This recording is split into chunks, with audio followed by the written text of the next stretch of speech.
So we're going to get into it very quickly. I'm going to be doing some rapid fire stuff. Now, to go into some recent MMA news, Georges St. Pierre has officially announced his retirement. Now, keep in mind that he never actually retired per se. He did not say, "I am done fighting." He said that he was going to take a hiatus. So it's unfortunate because there were several fights that could have happened, but if he just isn't feeling it for the fight game anymore, then he just isn't feeling it for the fight game. And let's face it, he's got other stuff going on, so he's pretty well off. He's not going to be struggling or anything like that, so that's good for him. Mackenzie Dern, via her Instagram, recently announced that she is pregnant.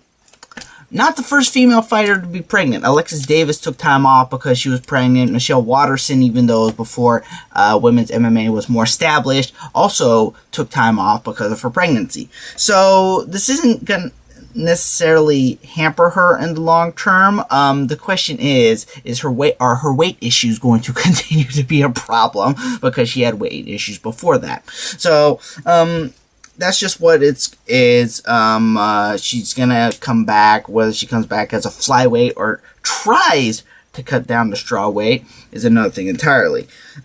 So in more somber news, Matt Hughes' wife has filed a restraining order against her, against him. Apparently, he's been physically violent recently. This is very unfortunate, considering that this is a legend, but it also might make sense considering that he essentially had brain trauma damage. As a commentator that I read on an MMA forum said, he might be essentially suffering what Benoit suffered, where he had multiple concussions. This essentially, we might be seeing what would have happened to Chris Benoit in the long term. This is very unfortunate. Like I said, he's an MMA legend, and it's just so sad to see him just deteriorate so badly, but a head trauma is going to happen. He's already essentially handicapped to begin with, but this recent development is not good, and it's like I said, it's very sad to see this happen, but this is unfortunately something to deal with. And then I'm going to end on I'll call more interesting news.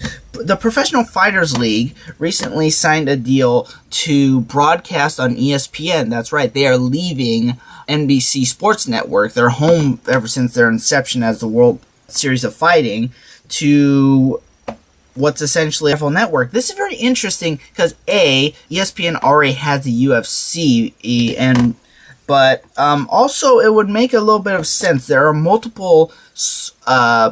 are actually multiple sports leagues for multiple sports on ESPN. So this really does, in the long term, make sense that they would want to do that with ESPN, but also they're trying to diversify things. And also to keep in mind, it's specifically MMA on ESPN, and unlike their deal with Fox Sports, the UFC does not have as much polling power as they did under Fox Sports. They are literally it's more like they're on there and they're getting their stuff done. So the Professional Fighters League going to ESPN makes sense, but also the fact that the Professional Fighters League usually broadcasts on different times. Not to mention they're primarily going to be on ESPN2, even though they are also going to be on ESPN+. Most of their content is going to be on ESPN2. Also to keep in mind, most of their fights take place on Thursday nights, and it's specifically during one time of the year. So, maybe later on during the when things are juggled a little bit with the playoff system, things may be a little bit more balanced, but that's how things are. So yeah, that's it. Thank you very much. Like, share, and subscribe. Also be sure to subscribe for me as well. I am I'm Matthew Salzer on YouTube. I'm also at Matthew Salzer on both Twitter and Instagram. MMA-freak.com, like I said, is the website. MMA Freakout is the Twitter. So yeah, like, share, and subscribe. See you next time.